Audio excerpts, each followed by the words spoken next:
Medal অর্জন করছি Russian. Ukraine রাশিয়ার যুদ্ধ ইতোমধ্যেই ৩ বছর অতিক্রম করেছে।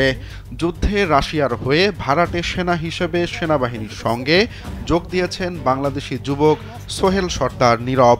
যুদ্ধক্ষেত্র থেকেই তিনি সামাজিক যোগাযোগ মাধ্যমে দিচ্ছেন একের পর এক ভয়ঙ্কর সব ভিডিও। কখনো হাতে তুলে ধরছেন বিস্ফোরিত ড্রোন, কখনো দেখাচ্ছেন ধ্বংসস্তূপে ভরা যুদ্ধভূমির দৃশ্য। ক্যামেরার সামনে তুলে ধরছেন ড্রোনে সংযুক্ত শক্তিশালী বোমা এবং যুদ্ধ চলার সময়ের ভয়াবহ সব মুহূর্ত। তার এসব ভিডিও এখন বাংলাদেশের সামাজিক যোগাযোগ মাধ্যমে ব্যাপক ভাইরাল। লাখো মানুষ দেখছেন সোহেলের এসব পোস্ট। কেউ আতঙ্কে, কেউ আবার অনুরোধ করছেন সরাসরি গুলির ভিডিও না দেখাতে। যুদ্ধের ভয়াবহতা, মৃত্যু আর বেঁচে থাকার লড়াই মিলিয়ে সোহেল এখন সামাজিক যোগাযোগ মাধ্যমে এক আলোচিত নাম।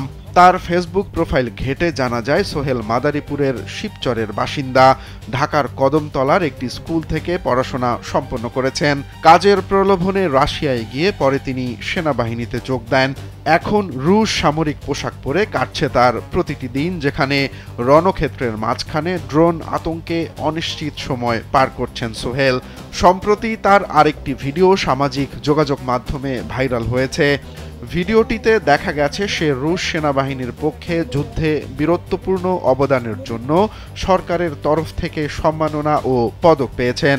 তাকে সামরিকভাবে সম্মান জানানোর পর প্রাপ্ত একটি পদক ও সামরিক প্রশংসাপত্র তিনি ফেসবুকে তার অনুসারীদের সঙ্গে শেয়ার করেছেন। ওই মুহূর্তটিকে গর্বের ও আত্মতৃপ্তির বর্ণনা করে ভিডিওটিতে ক্যামেরার সামনে সন্তুষ্টি প্রকাশ করেন সোহেল। পরে তিনি সবার কাছে নিজের জন্য দোয়া চান।